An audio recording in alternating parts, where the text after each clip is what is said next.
Hello guys. Welcome to our first discussion on clinical chemistry 1. These topics today are especially will only be discussed in the laboratory. So please listen. I will provide a handout today, but however, some of the things that I'm going to say are not part of the handout. So just watch out, okay? So what are we learning today? So just an introduction on clinical chemistry 1. What are the glasswares, plasticwares, reagents, the different water specifications that we are using in clinical chemistry section, and the different laboratory equipment, especially your pipettes, your centrifuge, and the different washing solutions. Clinical laboratory, alam nyo na yon, it is the place where we are going to work, basically yung battlefield natin. So a facility where tests are done on specimens from human body to obtain information about their health status. Yan. So as much as possible, we want to promote health and we want to prevent diseases. We want to diagnose diseases. We want to treat diseases. We want to monitor diseases. Yan. So your clinical laboratory class is very important. Yan. So, the pandemic is such a blessing for medical technologists. Why? Because people now appreciate medical technologies, guys. So back then, actually, starting the pandemic, they do not even call us as frontliners, yan. But as this pandemic has progressed, the blessing is they notice medical technologies. And class, they are passing already a bill to increase the salaries of medical technologists and give them hazard pay. Yan. So, yun ang good na nangyari dahil sa pandemic. So, what are the purpose of the laboratory? Yan. So, the laboratory, the end product, usually what we give out are your laboratory results. And this laboratory results provides information about the type of disease the patient has, or if the person has a predisposition to such disease. Ibig sabihin, is that patient prone to having a high blood pressure because of high cholesterol. We could give results for tumor markers. So if you have increased values on tumor markers, it has a specific cancer. Yan, may related na cancer. Pag sa tumor markers class, we could confirm and reject diagnosis, establish prognosis. So when we say prognosis, the forecast of the disease or the course of the disease, so would the patient be cured, would the patient recover, or would the patient die or will be disabled. Yan. Number 4, guide the patient management. Yan. So what are the steps that the doctor would be making, and monitor the efficacy of the therapy. So if the drugs is producing the desired outcome. Kung maganda naman yung result ng drug, baka naman it's detrimental for the patient. Diba? So yun. Yan ang purpose of the laboratory. So there's so much factors contributing to the generation of quality laboratory results. Class, actually, when we say quality, it exceeds the customer's satisfaction or the expectation. It exceeds their expectation. What else? When we say quality, as much as possible, error-free. Yan. So ito yung mga bagay that as much as possible we observe so that our results are of quality. Ano ba bang gusto ko sabihin about quality? Actually, we have a whole topic about quality. Yan. So class, what else? We have the saying, garbage in, garbage out. So example, if you will feed yourself with so much junk food, then if you feed yourself, so garbage in, anong garbage out? Doon pwede kang magkaroon ng sakit. Same thing with the things that we're doing in the laboratory.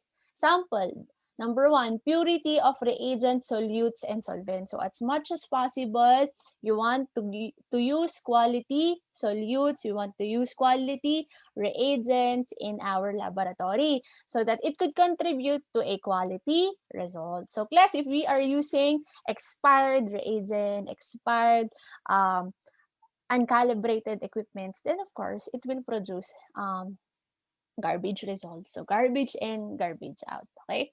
So kaya natin pinag-aaralan ng mga bagay ngayon because as much as possible, class, we want to obtain the best results for our patient. Yan. So that they would trust the laboratory. Yan. So if you are putting out falsify the result, yan, made up results, class. Of course, the patients will not trust our laboratory anymore, di ba? No one will trust our laboratory. So, number 1, ano bang mga factors yung pag-aral? So, yung mga factors na to, specific sa topic natin. Kasi there's so many factors that affect the laboratory results.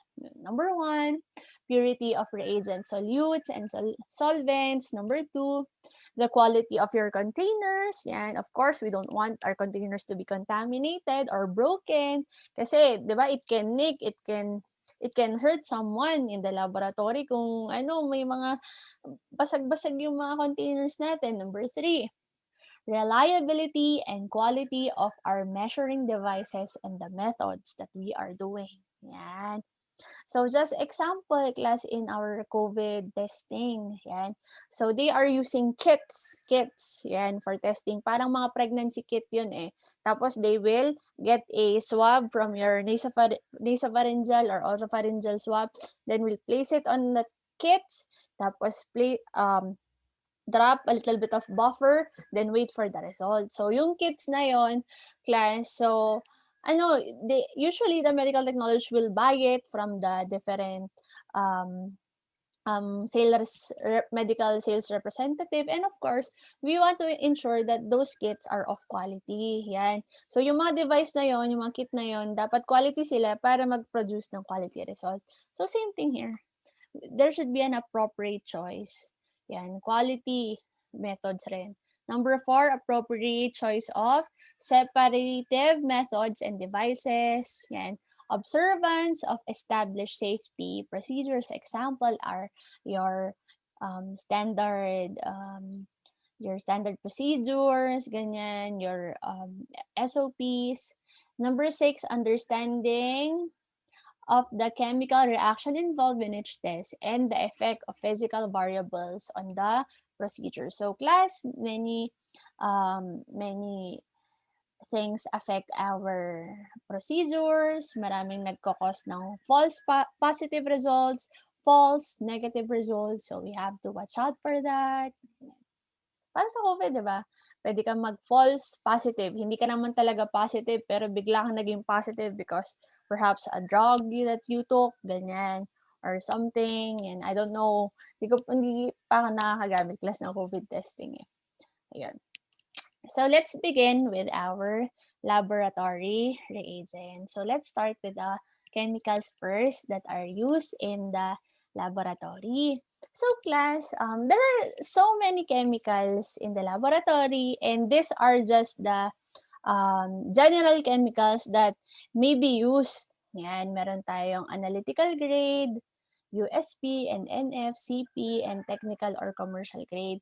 Class, your chemicals, of course, will depend on the method that you will use. Yan. So, of course, the purer the chemical, the higher the quality the chemical is, it's more expensive. Yan. And sometimes, class, depending on the method that you're going to use. So, if you want to be really specific, ganyan, so you're doing a research and you want to be really specific with the test that you are doing, yan. So, you could get the ultra pure chemical. Yan. So, ultra pure chemical means it's most expensive, syempre. But if you would choose a technical or commercial grade, it is the lowest quality and should not be used for analytical work. So, if you're not really doing, so if your research is only for bachelor's lang naman, yan, or kunyari senior high, yan, and there's precision is really not that required, diba? okay lang mag-technical grade or commercial grade. Yan. So, let's uncover these types of chemical. Okay, so we have class your analytical grade. So your analytical grade class, we have ACS. Yan. So pakisulat, American Chemical Society.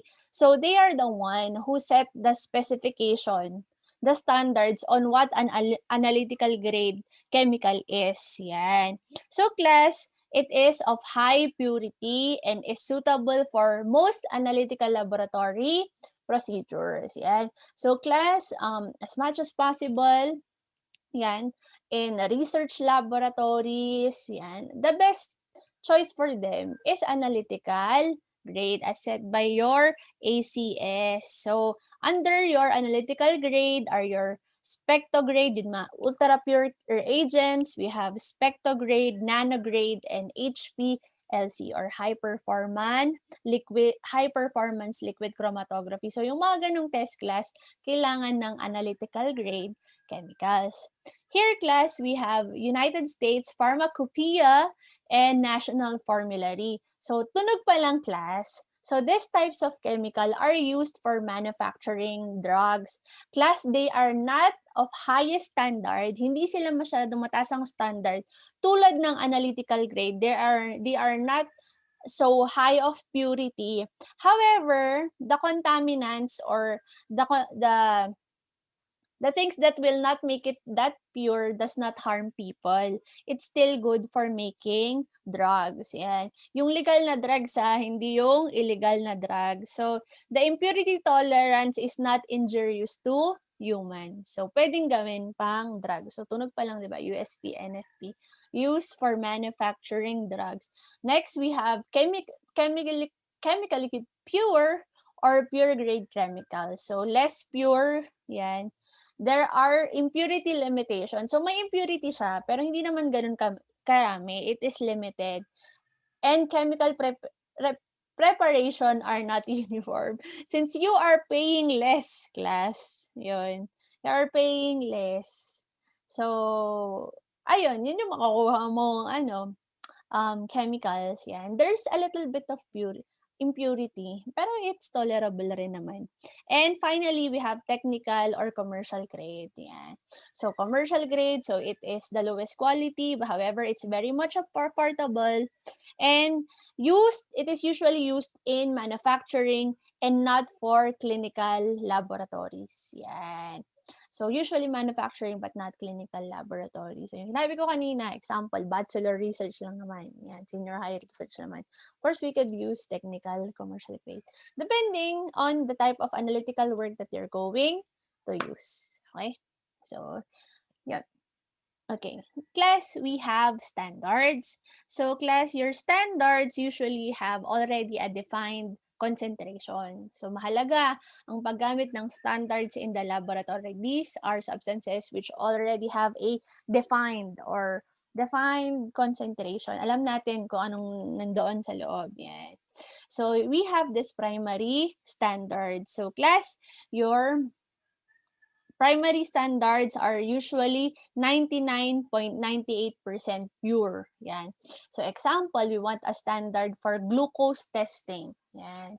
So kung gagamit tayo ng primary standard for glucose, it is 99.98% pure glucose. Yan. So highly purified chemicals that can be measured directly, excuse me, to produce a substance of exact known concentration. So you know the concentration. Usually, it's 99.8% pure. 99.98% pure. Used for standardization of solutions of unknown strength, stable, and can be dried up. It's not hygroscopic. Yan. So, class, homework. It's not hygroscopic. Pakisearch nga. Ano nga ang ibig sabihin nun? So, yan. So, class, it is very stable ang mga primary standards natin. It doesn't change. Yan. It's usually stored at it can be dried. So, secondary standard, so it's not as pure as your primary standard. So, the basis of its purity is based on the primary standard. So, it's It has lower purity than your primary standard, and we have standard reference materials. So they are certified by the NBS, National Bureau of Standards. Yan. So they can be used in the clinical laboratory setting. So class 8 is used to verify calibrations and accuracies in the clinical laboratory. Yan, standard reference materials. Yan. And now class, meron na tayo dito sa types of reagent grade water. Yan, ma'am, pati tubig talaga, seriously. Of course, class, because, you know, our water is very important solvent or aqueous solution in the laboratory. And class, it's inevitable that there are contaminants in your water. Yan. So class, your CAP, your College of American Pathologists and National Committee for Clinical Laboratory Standards set. Yan. Committee, yung CLSI, Clinical Laboratory Standards Institute, and CAP, College of American Pathologists. So they are the one who specified the specifications for water. Yan. So nagbigay sila ng types of water, type 1, type 2, and type 3. So class type 1 is usually the one which has the least contaminants, sabihin natin, ang best na water, ganyan. Used in test methods requiring minimum interference and maximum precision and accuracy. So sabi niya minimum interference. So it has the least amount of microbiological content. No less than 10 colony forming unit per ml. Yan. So it has the least amount of ions. Yan. Yung megaohm niya, yung resistivity niya, it's 10. So it has, so if you want, ano ba yung mga test sa type 1 tayo, di ba? So as much as possible yung water, it has minimum interferences. It has the least amount of contaminants because it could be used, this type of water class could be used in trace metal testing. So class trace metal, meaning the metals that are so trace metals, ibig sabihin yung sobrang konti lang in nature, yung hindi naman sila masyadong mataas ang concentration. Konti lang yung concentration ng metal. Example, lead. If you want to test for lead in water, ganyan. So, paano magiging accurate yung lead testing mo in water kung yung water na panggagamitin mo sa method mo may lead in the first place, di ba? So, class, as much as possible, if you want to, depending on your analytical work, example nga, trace metal, testing for ion, testing for enzymes, testing for electrolytes, your sodium, potassium, chloride, magnesium, calcium, in your tissue or cell cultures, ultra-micro analysis class, yung mga really precise laboratory work as much as possible, we choose type 1 water. Okay? Yung type 2 class, acceptable for most analytic procedures. Yun. So, usually, this one is used in the clinical laboratory. So, in the chemistry section, hematology section, in the preparation of quality control materials, sa mga standards preparation natin. What else? Stored in a manner that reduces any chemical or bacterial contamination. So, class, usually type 2 should be freshly prepared so that it would not contain so much chemical and microbiological contamination. So, pag type 2, tumataas na 10 raised to 3 CFU per ml, colony forming units per ml. Yan. And type 3 class N is not specified. So, ibig sabihin, napakarami na ng microbiological content. So, qualitative. So, type 3 is for qualitative examination. So, test which does not require specificity. Yan. So, qualitative lang. Kunyari, positive, negative, ganun lang. Yan. Dinidescribe mo lang, hindi quantitative.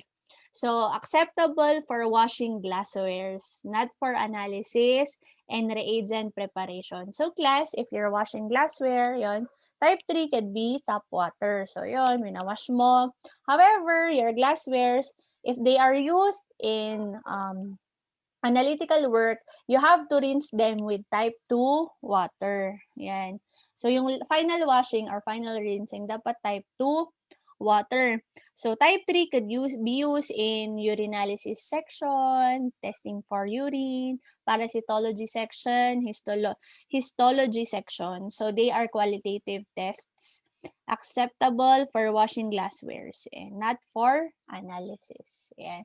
So class, yun nga, ma'am, ang random, bakit may resistivity? Yan.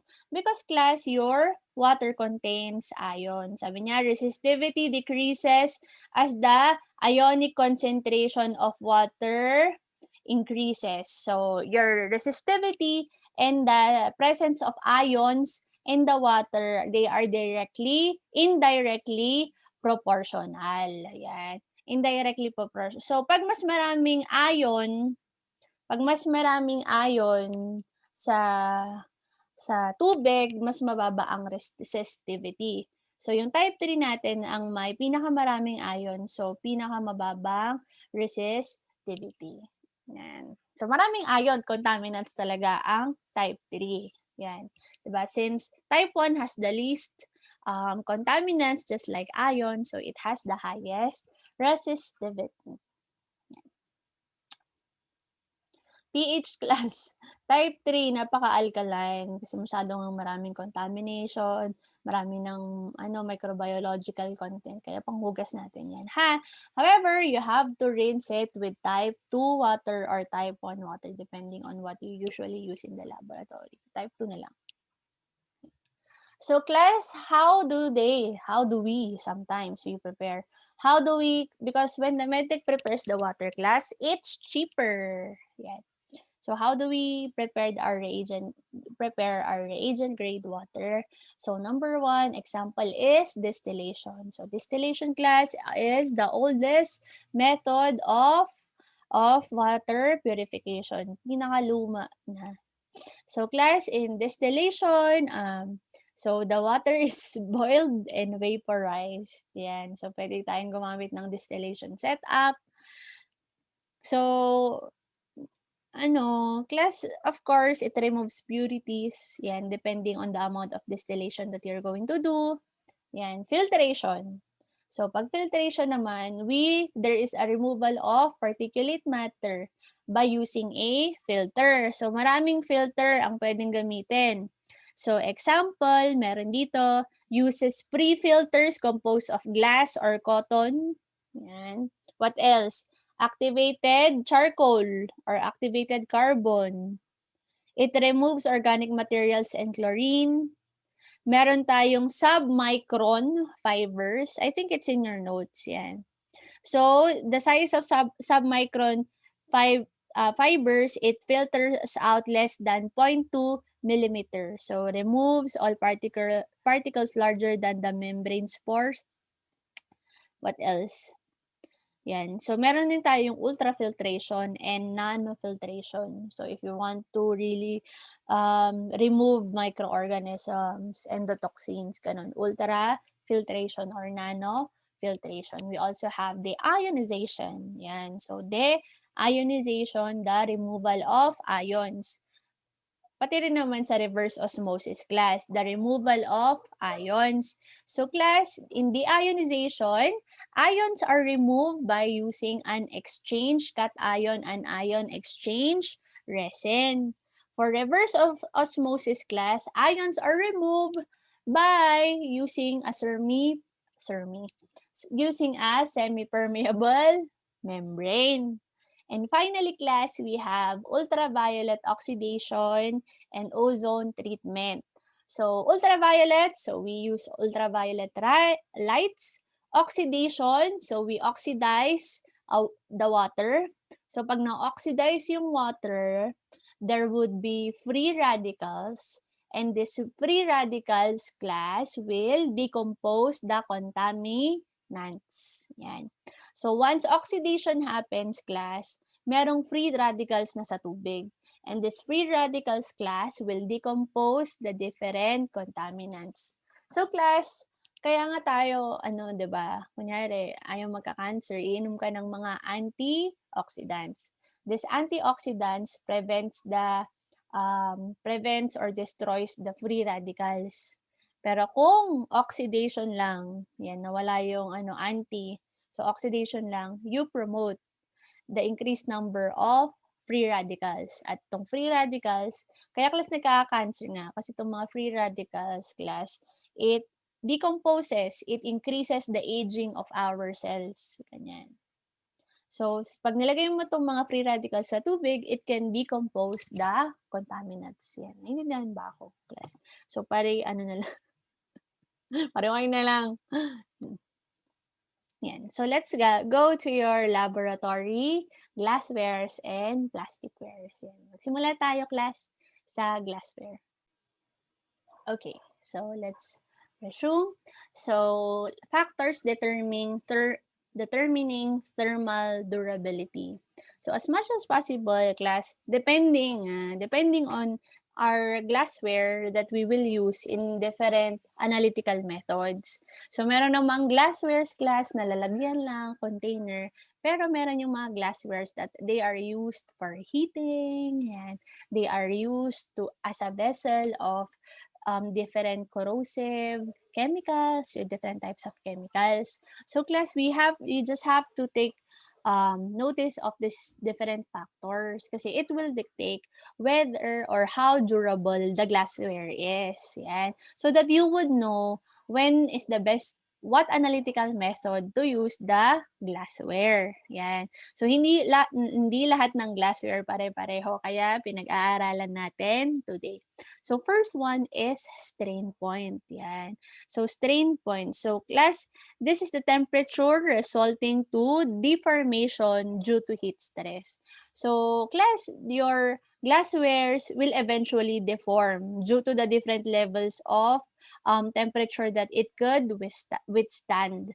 So ano yung strain point ng glassware? What's the highest temperature that could, what's the temperature, what's the lowest number of temperature that will cause deformation? So, kunyari, pag 100 degrees Celsius na ba, madedeform na ba siya? Yan.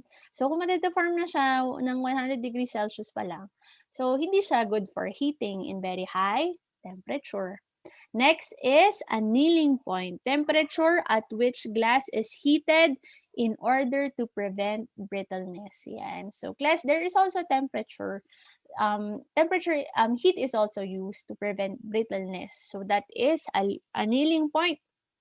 And finally, coefficient of expansion. As much as possible, class, we don't want our glassware to expand. Yan. Especially during heating or when we use it in carrying very corrosive chemicals. So as much as possible, the coefficient of expansion temperature should be low. Yan. In high demand analytical work. Yan. Sa mga demanding na analytical work, syempre dapat hindi mag-change ng shape yung glasswares natin. Yan. Properties of glass, of course, its breakability. Yan. So, the higher the silicate is the higher the durability. So, glass silica is very important. So, it chemically hardens your glass. Next, thermal durability. So, glass, the presence of boron, nickel, and ferric ion will dictate the thermal durability of your glass and transparency. It is dependent on ferric ion content. So, class, some glasses sa laboratory natin, kailangan natin transparent siya. Example, mga lenses, ganyan. Or meron na rin naman na hindi transparent. Example, yung mga low actinic glasses, yung mga amber bottles natin.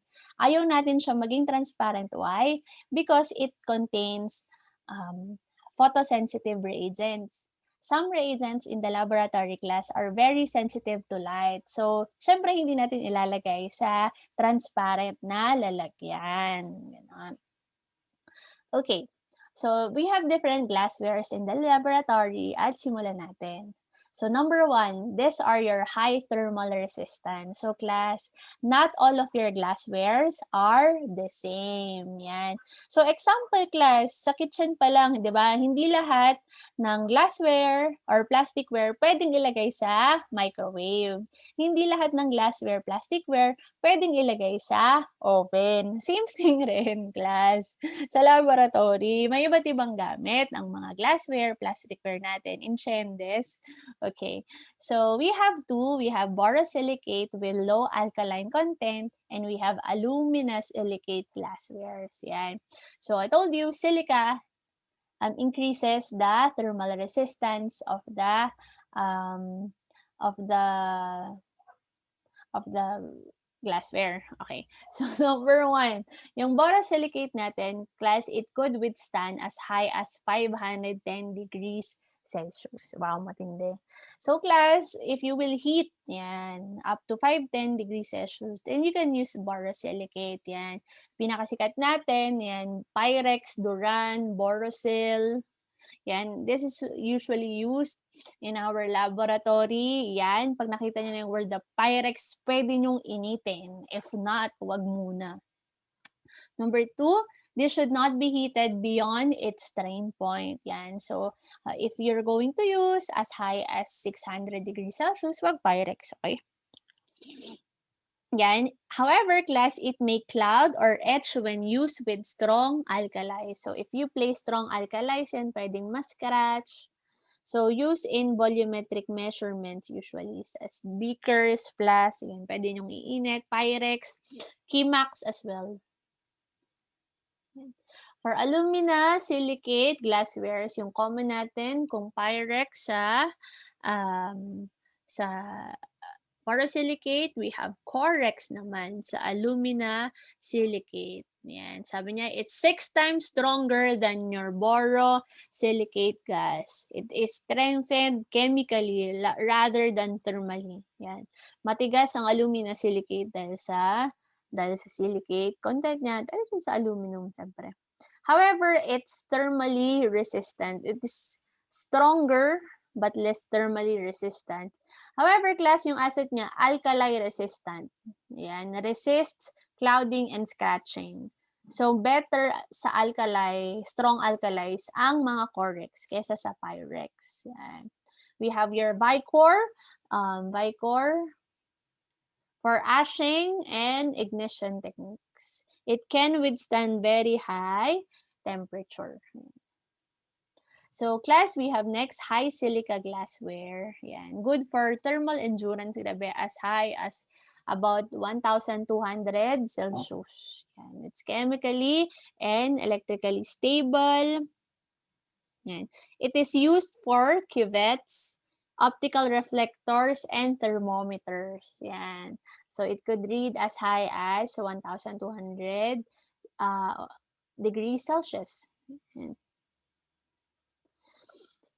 So, class, boron-free glassware. So, since it's devoid with boron, it is softer. Yan. So, it must be heated and cooled carefully. So, just like your mga test tubes, ganun, some of test tubes are boron-free. So, you shouldn't be heating and cooling it so fast. Puputok yan. With poor heat resistance but has high resistance to alkali. So, pareho sila ng alumina silicate used for strongly alkaline solution. Wow, okay. Next, we have low actinic glass or your amber glasses. Yan. So, it is for keeping light-sensitive or photosensitive reagents just like your iodine, vitamin A, bilirubin, keratin, glass, light-sensitive rin yun. Vitamin A determinations, bilirubin. Okay. We have flint glasses. Nako, ito na yung mga pinakamarupok. Sabi niya, cheapest and with poor resistance to high temperature. Hence, these are not used for heating. Ayan. Pang watch glass lang sila, ganyan. Used for bottles, disposable, laboratory glassware. Yan. They are easy to melt and shape. Yan. Yung mga glass tubing, flint glass yung mga yan. So, they contain oxides of silicon, calcium, and sodium. So, flint glass, tunog pa lang, parang di na matibay, di ba? Okay. So other glasswares, we have colored and opal glasswares. Class, basahin nyo na lang ha. Yeah, let's continue.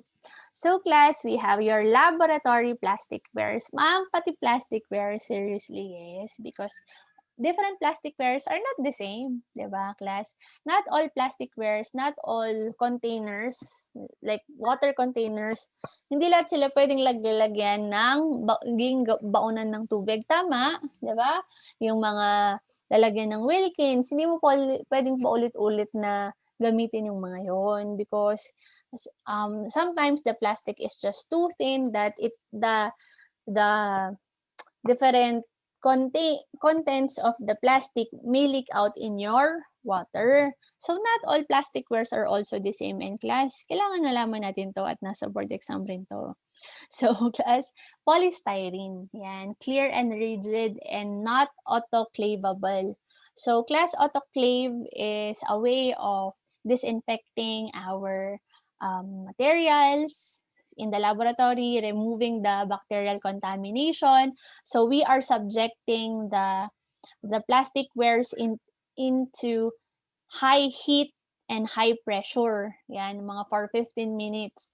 Pinapainitan natin with may pressure pa. So, parang nilalagay natin sa pressure cooker. So, ang mga polystyrene glass, so pag may polystyrene plastics ka, hindi mo binasa, mga PS, hindi mo binasa, tapos in-autoclave mo, nako, tunaw, what a mess. O, yung autoclave mo will be messy. Tunaw-tunaw sila. O, di ba? Problema. Di kailangan baka kailangan palitan na yung autoclave, 'di ba? May kasalanan ka pa. So, class, 'di ba? So, number 2, used for disposable ware since you cannot autoclave it. Not recommended for acids, alkali, ketones, alcohol, and bases can be used but not longer stored for 24 hours. So, polystyrene class, it's not that tough. Yan. Though it's clear and rigid, pero hindi siya ganun ka-reliable na lalagyan, okay, na plastic. However, tingnan naman natin to, polyethylene. So, chemically resistant naman siya. So, it's a good container for your chemicals. Yan. Conventional polyethylene, translucent and flexible, however, still not autoclavable. Used for reagent bottles, droppers, and carboys. Yan. So, this is your polystyrene. Yan. These are your polyethylene. Polypropylene. Yan. So, has the same chemical resistance as your polyethylene. So, your PP, translucent, rigid, autoclavable. It has screw cap closures. Propylene. Yan. Teflon. So, usually non-stick siya, di ba? Yung Teflon. Excellent chemical resistance to almost all chemicals in the lab. Clear, translucent, and flexible. Autoclavable. Tygon, guys, translucent and flexible. Polycarbonate, very susceptible to damage by most chemical. So, pareho sila ng polystyrene. Very clear and rigid, autoclavable. For test tube racks, for carboys. PVC, most bottles, tubings, clear and rigid. Ayan. So class, yan, plastic sterilization. Actually, pati glass, ini-sterilize naman natin through autoclaving. So how hot? 121 degrees Celsius, pinapakulo natin with a pressure of 15 PSI, yan, pounds per square inches. So, memorize yan ha, class. That's used also in microbiology. So, class, before we use our the containers for our culture, yung mga petri dishes. So, ino-autoclave muna natin sila. Decontaminate na natin sila using autoclaving. So, 121 degrees Celsius at 15 PSI for 15 to 20 minutes. Yan. Sometimes, this does not always happen. We use chemical sterilization using benzalkonium chloride and gas sterilization ethylene oxide. So, however, mga disadvantage ng plastics, yan, it could increase the evaporation of solution, mas lalo na pag hindi natatakpan ng maayos. Class, it could absorb the dyes or pigments. So if you place stains in a plasticware, naku, magpipink talaga yung plastic. Ayan. So best is yung mga stains nasa glass. Diba? And color is difficult to describe when you place it in plastics. Okay. Now, class, yan, malapit na tayo matapos. Last na to, we have your laboratory equipments. We have your devices, your centrifuge, and washing solution. Yan. So, class, I made a overview of our topic. Yan. So, ganito siya na-group yung mga pipettes natin according to graduations. Yan. So, iba yung graduation ng transfer pipette. Usually, mga transfer pipette class, 1 lang yung graduation nila. Fix yung volume. We have graduated or measuring pipettes. Ito naman, halos buong span ng pipette ay may graduation. We have blowout. Yan, may etch string. Blowout, ibig sabihin, you need to get a bulb and blow out the rest of the contents of the pipette. I'll give you pala a video on how to use a pipette and between 2 marks. Yan. So, some pipettes class has 2 marks. Yan. So, according to use, dalawa lang naman. We have TC and TD. Yan. So, TC is only for holding, yan, containing your volume of solution or solvent, but it's not exact. Yan. So this is really not good for precise analytical work, itong mga TC pipette. However, if you want to be really exact and precise with your volume, ang gamitin mo, TB types of pipettes. And finally, we have your automatic macro pipette and micro pipette. Yan. So notice, meron na rin dito ang automatic micropipettes under transfer pipette. Okay. So let's start yung unang-unang classification. We have according to graduations. Yan.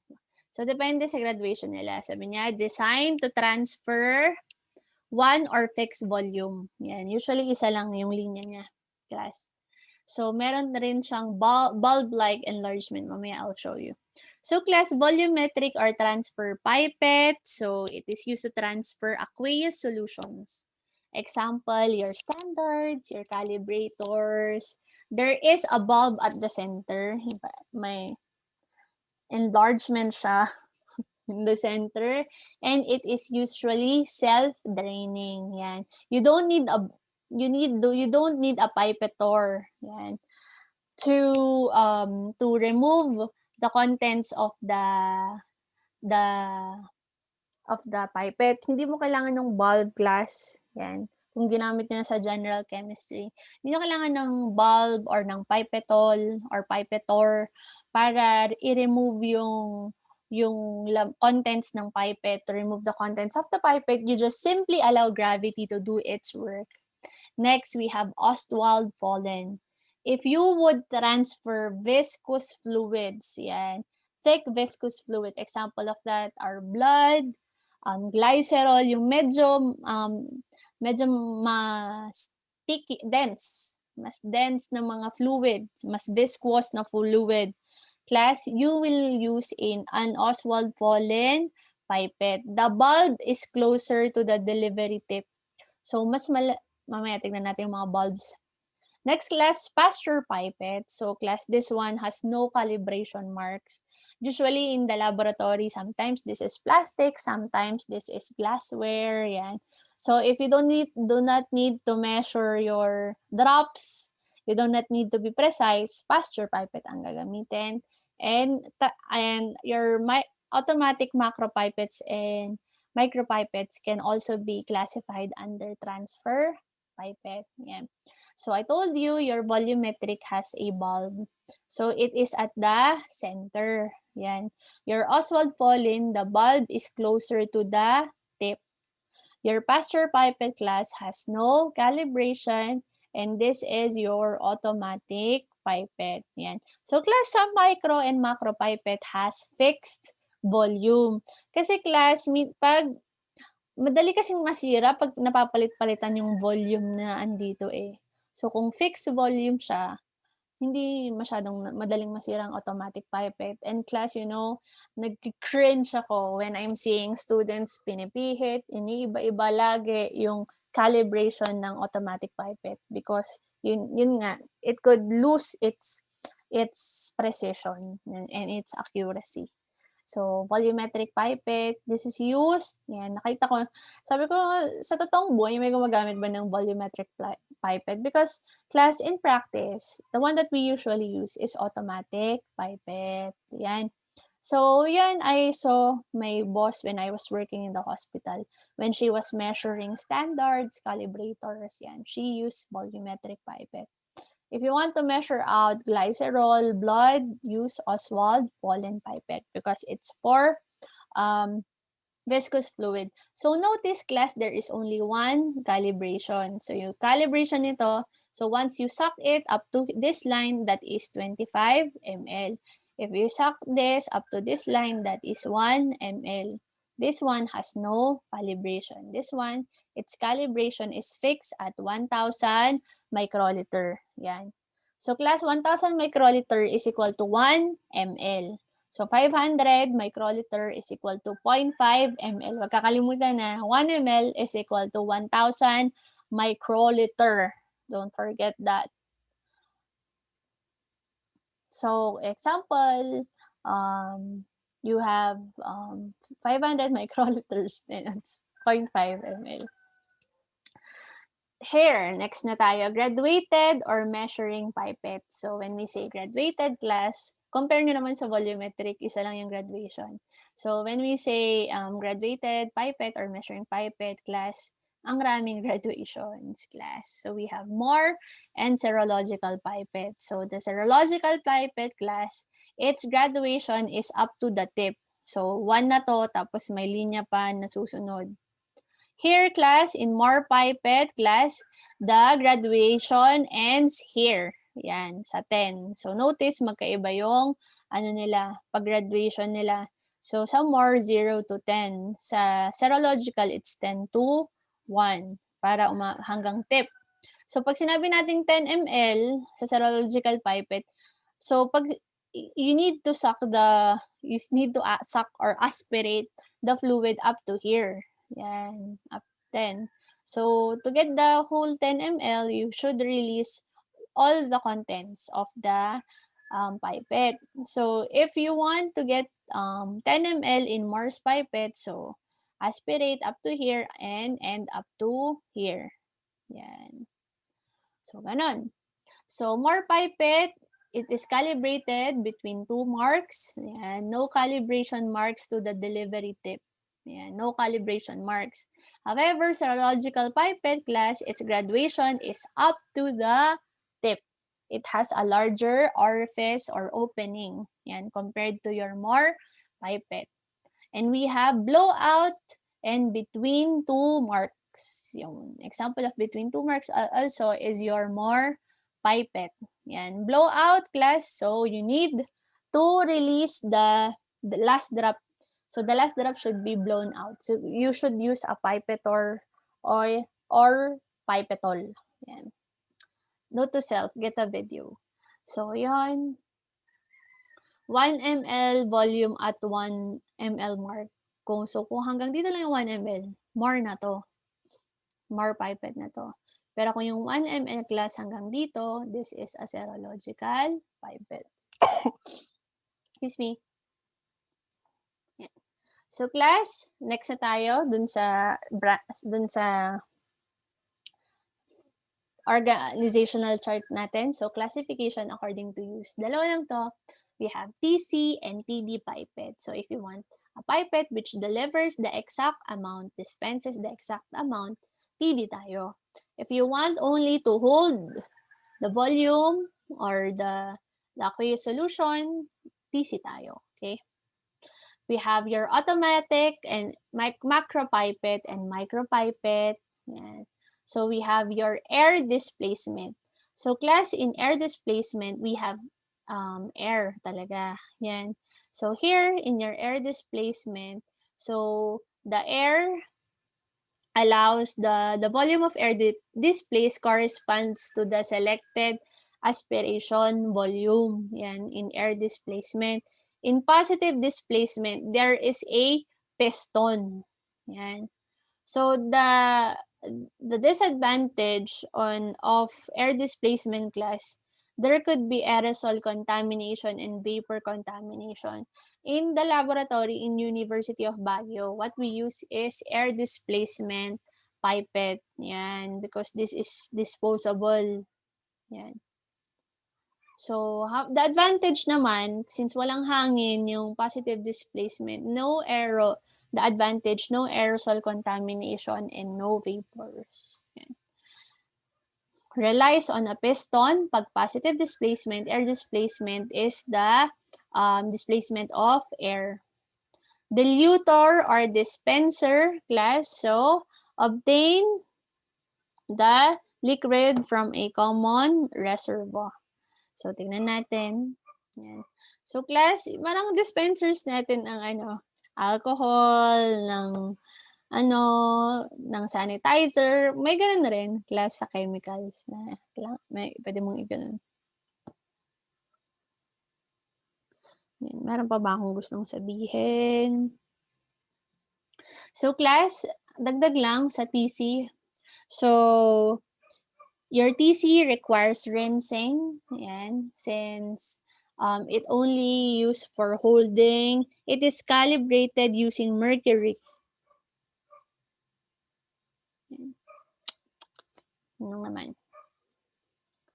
Yan. So, class, ayan, never tayo matapos. So, here we have your centrifuge. You know, centrifuge, the main use of centrifuge in the clinical chemistry section is to separate the layers or the compositions of blood so that you could get your plasma or your serum. We use a centrifuge. So, centrifuge is very important in the specimen processing, di ba? Sa PRMLS2 na pag-aralan nyo, napakalaga ng centrifuge para mag-process ng specimen so that you could get your serum or your plasma. So your plasma, class, isn't it that it's the liquid portion of your blood? Yan. And serum is the liquid portion of your coagulated blood. So pag pinaklat mo yung blood, tapos centrifuge mo, ang lalabas, serum. Pero pag yung blood, nilagyan mo ng anticoagulant, tapos centrifuge mo, ang tawag doon, plasma. Okay? So, in centrifugation, so we have a machine, and it applies centrifugal force on our specimen so that it could separate the specimen into their different phases based on their density. Yan, mass over volume. Yan, or to separate the solid matter. So usually the solid matter will stay at the bottom and the liquid suspension will stay at the upper layer. So class, your relative centrifugal force or G force is computed using 1.118 times 10 raised to negative 5 times small r radius times RPM, revolutions per minute squared. Yan. So class, yung RPM, you could calculate it using your tachometer or strobe light. Yan.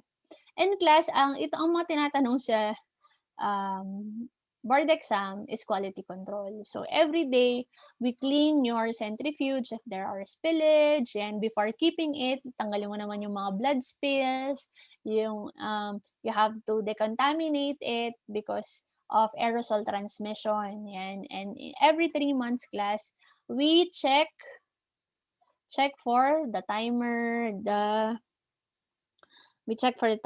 brushes, and the speed. Timer, brushes, and the speed. Every 3 months. Yeah. So we have the types of your centrifuge. We have horizontal head or swinging bucket. So class, at rest, pag isa-set up mo tong horizontal bucket, vertical naman yung tube mo. But once there is centrifugal force already, the tube will be horizontal. Hence, class, yan, hence, after centrifugation, the precipitate, yung nagsettle at the bottom, is straight. Yan, straight siya. Compared to your angle head, so our fixed angle, so when they spin, when the centrifuge will spin your tube, it's in a fixed angle, so it does not move. Hence, class, the sediment or precipitate will be will have an angle or yon, medyo pagilid. Yan, depending on what type of sediment you want. So, kung okay lang sa'yo yung flat yung sediment, then go ahead. Kung okay lang sa'yo na medyo diagonal yung sediment placement, angle head. So, in the laboratory in University of Baguio, we have angle head or fixed angle centrifuge. And we also have ultracentrifuge. So, it's ultracentrifuge. It is important in the separation of lipoproteins. Class lipoproteins, we have so many lipoproteins. Example are your HDL, LDL, your good cholesterol, bad cholesterol, VLDL, yan, marami tayong types of lipoproteins. If you want to identify it, you could use an ultracentrifuge.